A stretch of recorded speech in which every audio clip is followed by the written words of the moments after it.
Dopo l'accusa di aver intascato rimborsi in nero, i consiglieri veneti contrattaccano, non abbiamo nulla da nascondere. 2 suicidi fra imprenditori in 24 ore nel veneziano, gli artigiani della CNA chiedono l'obbligo di pagare i debiti entro 30 giorni. I carabinieri smantellano il racket della prostituzione nella Riviera del Brenta, sequestrati 3 appartamenti e un centro massaggi. Ben ritrovati dalla redazione del TG di Televenezia. I consiglieri regionali veneti al contrattacco dopo le accuse di aver ricevuto rimborsi in nero.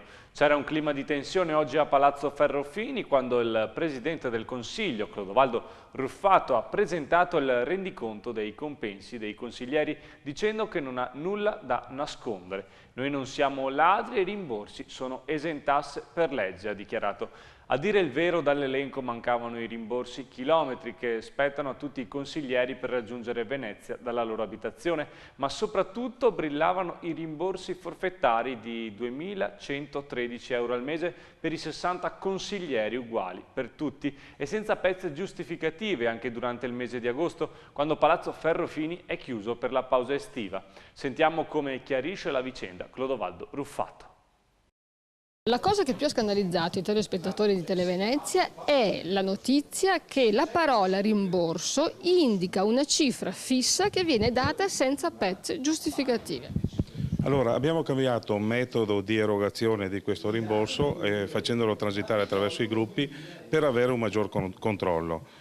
Diciamo che questo nuovo sistema è iniziato con il mese di aprile di quest'anno, sta andando a regime, so che alcuni gruppi stanno già discutendo i modi, i metodi per rendicontare questo, abbiamo capito che dobbiamo fare una cosa uniforme in tutto il Consiglio, sicché domani abbiamo riunione dei capigruppo, cominceremo anche a parlare di questo. La Regione Veneto è l'unica che ha operato dei tagli alle indennità, ricorda il Presidente del Consiglio regionale, e ci sono ancora margini per altri tagli. Sentiamo. Noi siamo tra le regioni che hanno già fatto dei tagli, diciamo, non dico consistenti, ma dei tagli anche considerevoli, e credo che abbiamo la possibilità di fare ancora qualcosa. Abbiamo tagliato il numero dei consiglieri, abbiamo ridotto le spese, con la nuova legge di riorganizzazione del Consiglio, di autonomia del Consiglio, rivedremo anche le spese dei gruppi, rivedremo anche altre spese che magari si possono ancora limare e rivedremo anche quello che saranno le indennità. Ed infine, in conclusione dell'intervista, la presa di distanza dello scandalo che ha travolto il PDL nella Regione Lazio. Non c'è nessun fiorito, i Batman non li ho mai visti, siamo ben lungi da situazioni del genere. Parliamo di somme totalmente diverse perché l'effettivo contributo ai gruppi per quanto riguarda la Regione sono 1.600.000 euro ecco, per il funzionamento dei gruppi, tutte le altre spese sono per il personale. Molte altre regioni mettono le spese del personale a carico del Consiglio. Certo non aiuta i consiglieri regionali veneti la dichiarazione rilasciata oggi ad una televisione nazionale dal sindaco di Verona Flavio Tosi, il quale ha detto che i 2.100 euro sono usciti dalla porta e sono rientrati dalla finestra. Un tempo, ha proseguito Tosi, questi rimborsi facevano parte della busta paga, poi sono stati tolti e alla fine sono rientrati attraverso i fondi ai singoli gruppi dei consiglieri come rimborsi spese e ha aggiunto probabilmente si tratta anche di una cifra sovraordinata. A Tosi Clodovaldo Ruffato ha replicato con una battuta: durante i 2 anni e i 6 mesi in cui Tosi ha fatto l'assessore alla sanità non ha restituito i rimborsi e lui ne percepiva anche di più. Anche a Cacorner si cominciano a fare i conti in tasca alla giunta provinciale. Le forze dell'opposizione hanno attaccato l'amministrazione Zaccariotto che intende presentare un bilancio bloccato per il 2013 e 2014 per garantire l'equilibrio finanziario. La minoranza ha attaccato le spese sostenute dalla giunta per pagarsi gli stipendi, ricordando che la Presidente appena insediatasi ha aumentato del 10% i compensi per gli assessori e Presidente. PD, RC e Gruppo Misto hanno inoltre chiesto la riduzione dei componenti della Giunta da 12 a 8, dato che con la perdita di alcuni compiti rischiano di non avere nulla da fare. Un attacco che diventa autentica benzina sul fuoco in un momento così difficile per l'economia della regione. E intanto cresce lo sgomento nel veneziano dopo che è tornato prepotentemente il fenomeno dei suicidi legati alla crisi, per la scomparsa di un artigiano annuale impiccatosi in casa da appena 24 ore dal suicidio dell'imprenditore edile di Campagnalupia. Il paese è sotto shock. Cresce lo sgomento nel veneziano dopo un altro suicidio ad appena 24 ore da quello avvenuto a Campagnalupia. Il falegname di 52 anni che ha deciso di togliersi la vita ieri a Noale ha scioccato il paese. Il sindaco Michele Celeghin ha denunciato un aumento delle famiglie in difficoltà attanagliate dalla perdita del lavoro o dalla riduzione dello stipendio. Al comune di Noale arrivano anche 3 richieste al giorno di aiuti. L'artigiano che ha scelto di togliersi la vita pare dovesse restituire circa 50.000 euro. Raffaele Rubinacci, originario di Pomigliano d'Arco, nel napoletano, ha aperto una ditta individuale nel comune nel 2006 ed è tuttora attiva, ma la crisi ha ridotto le commesse e poi i clienti non hanno pagato i lavori eseguiti. Un malcostume quello di non onorare i propri debiti pur avendo la liquidità necessaria, che non appartiene soltanto al governo ma anche ai privati. Un fenomeno che ha innescato una spirale drammatica. E i problemi per la famiglia Rubinacci non sono finiti. La moglie non ha un lavoro, però ha un figlio da mantenere. Il mondo dei piccoli imprenditori artigiani è in allarme. Il presidente della CNA del Veneto, Alessandro Conte, ha definito poco efficace il numero verde istituito dalla Regione Veneto per aiutare gli imprenditori in difficoltà e ha chiesto al Parlamento che approvi definitivamente la legge che limita a 30 giorni il periodo di attesa per il saldo delle fatture e inoltre ha chiesto un sostegno dei confidi per facilitare l'accesso al credito per le piccole imprese. Ed ora voltiamo pagina, sorprese a rubare in un supermercato. Per alcune di loro si tratta della seconda volta in pochi mesi. Arrestate 4 nomadi dalla polizia. Era da poco passato mezzogiorno di ieri quando in un supermercato di via Bissola a Mestre il personale dipendente dell'esercizio commerciale ha segnalato al 113 che all'interno dei locali erano state individuate alcune donne intente ad appropriarsi di merce varia occultata all'interno di capienti borse in loro possesso, una borsa da donna ed altri borsoni da mare. Le stesse hanno minacciato la cassiera pronunciando frasi del tipo «se chiami la polizia te la farò pagare, ti farò perdere il lavoro». La polizia le ha rintracciate in un condominio di via Ballenari. All'interno delle loro abitazioni gli operatori hanno rinvenuto tutta la merce poco prima trafugata dal negozio. E ancora un blitz in via Piave e in via Cappuccina che ha portato all'arresto di un tunisino con numerose dosi di hashish già confezionate in barrette e almeno 200 euro probabile frutto dello spaccio di droga. E ad Olo i militari della stazione locale hanno inferto un duro colpo al racket della prostituzione locale sequestrando 3 appartamenti e un centro massaggi orientali dislocati in tutta la riviera del Brenta. Le case Squillo si trovavano a Mira dove si prostituiva una quarantenne orientale sfruttata da una connazionale, a Cazzago di Pianiga dove sono state identificate 2 rumene di 20 anni e 28 anni che si vendevano per tariffe che andavano dai 100 ai 200 euro e infine a Milano dove una cinese si prostituiva per 50 euro.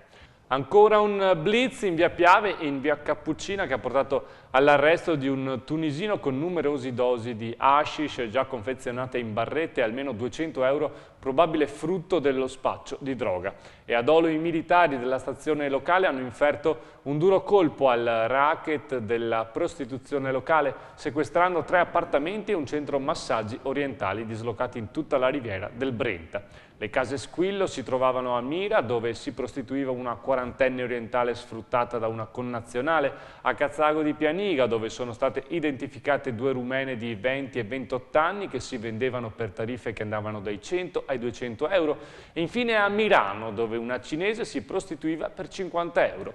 A Cazzago di Pianiga inoltre c'era anche un centro massaggi orientale dove al termine delle sedute terapeutiche venivano offerte pratiche sessuali da 2 avvenenti cinesi di 25 e 39 anni.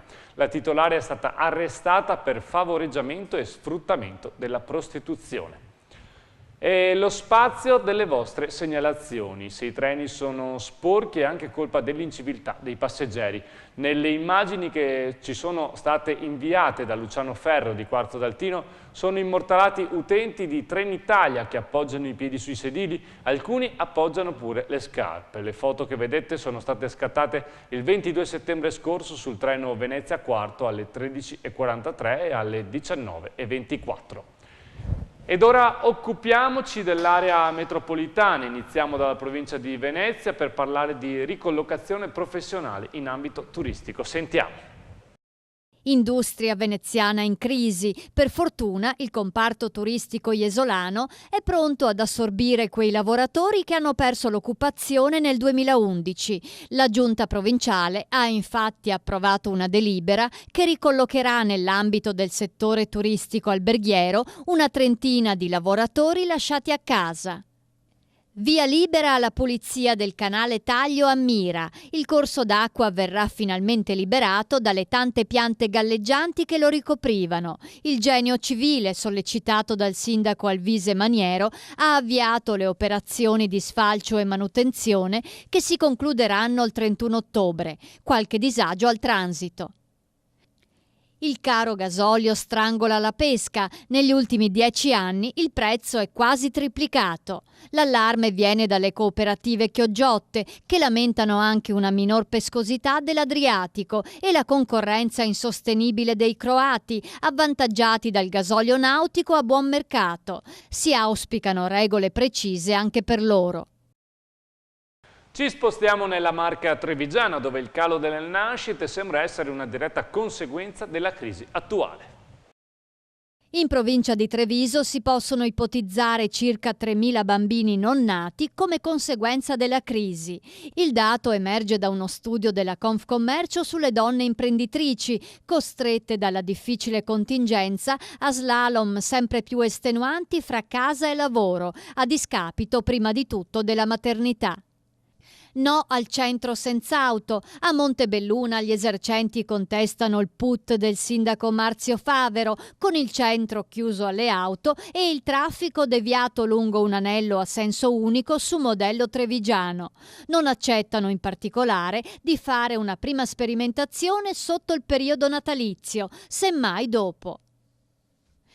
Mano tesa alle aziende dell'Emilia terremotata. Il comune di Roncade ha deciso di prorogare il megabando da oltre 4 milioni di euro per la gestione ventennale dell'illuminazione pubblica, un modo concreto per venire incontro alle aziende emiliane interessate a partecipare alla gara d'appalto.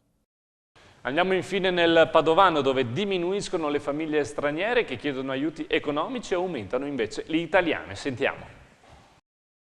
Sempre più famiglie in difficoltà ad Abano Terme, sono pensionati, disoccupati, lavoratori a basso reddito, migliaia di persone che si rivolgono allo sportello comunale chiedendo un aiuto finanziario. Solamente una cinquantina le famiglie straniere, per la maggior parte invece si tratta di popolazione locale.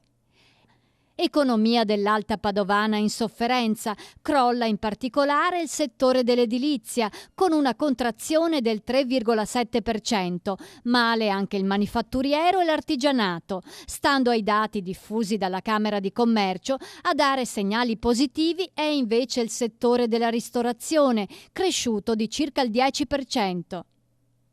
Dopo le strisce padane, a San Martino di Lupari arrivano anche le rotonde tinteggiate di verde. Incurante delle polemiche, il sindaco leghista Gerry Boratto ha appena fatto dipingere color verde smeraldo la pavimentazione di 2 rondò. In tutto il comune le zebre padane sono circa un centinaio. Autunno, tempo di aratura. Fino a qualche decennio fa si trattava di un'operazione lunga e faticosa, mentre oggi può essere vissuta anche come un semplice divertimento. È quanto succede fra gli abitanti di Caselle, piccola frazione del comune veneziano di Santa Maria di Sala. Vediamo.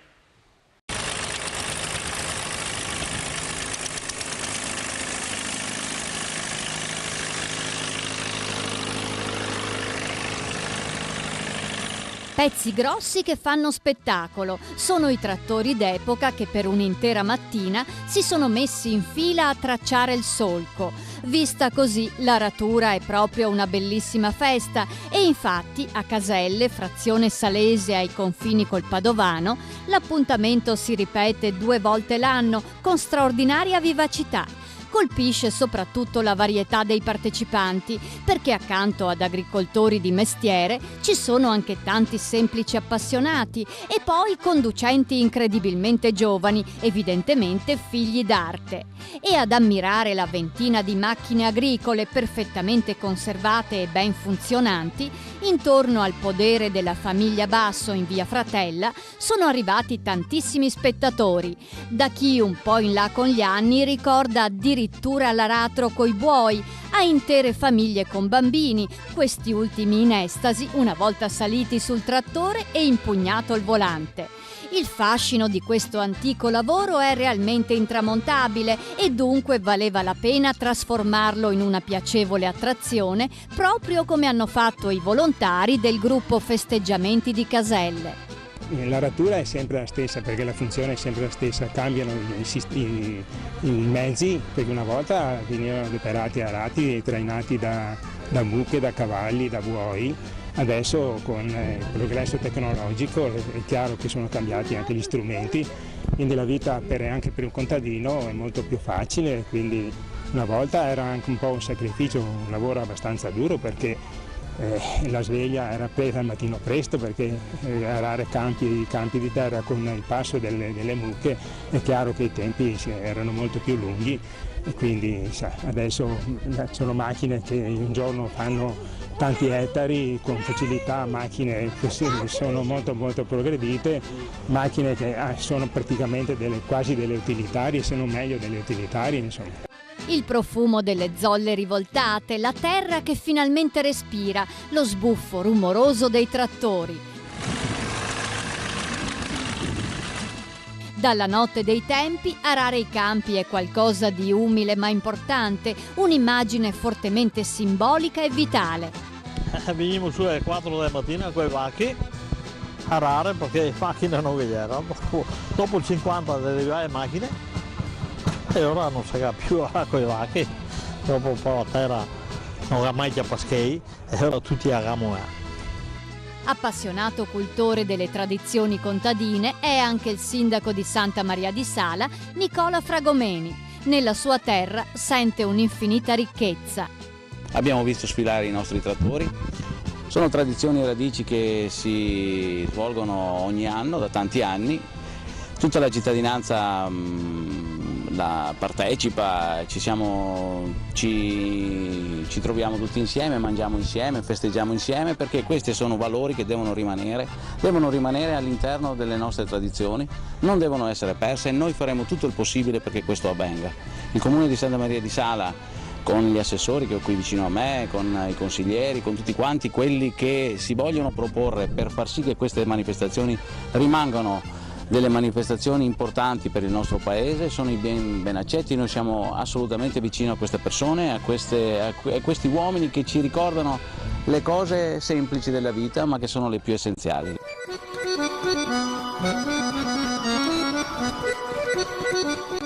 E una scampagnata così impegnativa non poteva che finire in bellezza, con un sostanzioso spuntino e un bel brindisi per tutti. Il tempo ha tenuto, uomini e macchine hanno fatto un ottimo lavoro insieme e lo spettacolo è stato semplicemente perfetto. L'appuntamento dunque è alla prossima, sperando che questa bella aratura autunnale porti un buon raccolto. Festa dell'aratura di Caselle, facciamo un augurio a tutta la comunità di Santa Maria di Sala. Hip hip! Urrà! Hip hip! Urrà! Hip hip! Urrà!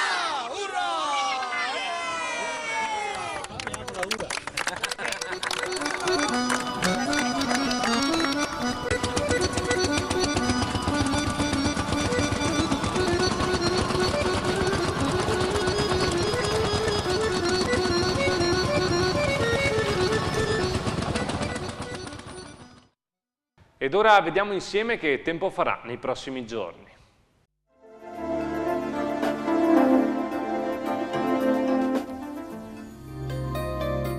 Settimana variabile a tratti piovosa, Giovedì 27 settembre, nuvoloso con possibili precipitazioni, minime in contenuto aumento, mare da poco mosso a mosso. Venerdì 28 settembre, cielo coperto con temporali sparsi e livelli termici in abbassamento, compresi fra i 17 e i 21 gradi. Sabato 29 settembre, nubi, pioggia e schiarite, valori in lieve innalzamento, specie le massime. Domenica 30 settembre, pioggia e schiarite, temperature pressoché stazionarie.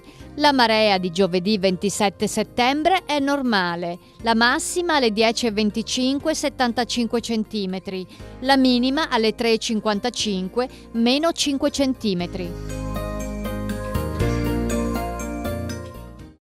Salutiamo i 500.000 amici che ogni giorno seguono il nostro TG, vi diamo appuntamento alle edizioni delle 6:30, 7:30 e per l'informazione serale 19, 20:30 e 23. Arrivederci dalla redazione del TG di Televenezia.